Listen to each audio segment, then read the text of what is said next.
প্রথমত আমি এটা নিয়ে খুব বেশি কিছু বলতে চাই না, এই কারণে বলতে চাই না, আমি ওই ভদ্রলোককে বিকৃত মানসিকতার লোক মনে করি। একজন বিকৃত মানসিকতার লোক নিয়ে কথা বলাটা আসলে সময়ের অপচয়, এটা আমি আসলে বলতে চাই না।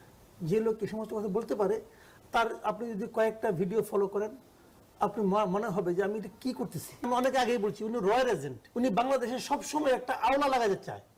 আমাদের এখানে আওলা লাগলে পরে কার লাভ হয়, তার লাভটা উনি করছে, মুখে মুখে বলে যে ওটা করো না, সেটা করো না, কিন্তু আসলে উনি রয়্যাল। আমি একটা সিম্পল এক্সাম্পল দিয়ে শেষ করে দেবো, এটা নিয়ে আমি কথা বলবো না। সিম্পল এক্সাম্পলটা কি, উনি এই দেশ থেকে চোরাই পথে ভারতে ঢুকছেন, এর ভিডিও আমরা সবাই দেখছি। উনি কিন্তু কোনো বৈধ পথে ঢুকেন নাই, ওনার পাসপোর্টে কিন্তু ওখানে ঢোকার অথবা আমাদের এখান থেকে বের হওয়ার কোনো সিল নাই ইমিগ্রেশনের। এটা নিয়ে তারপর ওখান থেকে উনি থাইল্যান্ড গেছেন, থাইল্যান্ড থেকে উনি ফ্রান্সে গেছেন, বুঝলেন। উনি ইন্ডিয়া থেকে বেরোলেন কিভাবে, এটা আপনি আমার বুঝান ভাই। ইন্ডিয়ার মানে ইমিগ্রেশন থেকে ধরবে না, তুমি এখানে ঢুকলা কিভাবে, দেখবে না, কেমনি গেলেন উনি বলেন আপনি আমাকে। উনি কি ইন্ডিয়াতে নতুন পাসপোর্ট করছেন, কেমনি করে করলেন?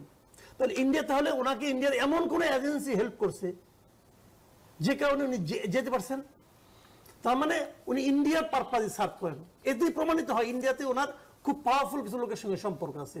উনি ওইখানে বসে ইন্ডিয়ার পারপাস সার্ভ করেন, মানে মুখোমুখি ইন্ডিয়াকে গালাগালি করেন আর ইন্ডিয়ার পারপাস সার্ভ করেন, ওখান থেকে বিপুল পরিমাণে অর্থ পান, উনি মাল পান, মাল।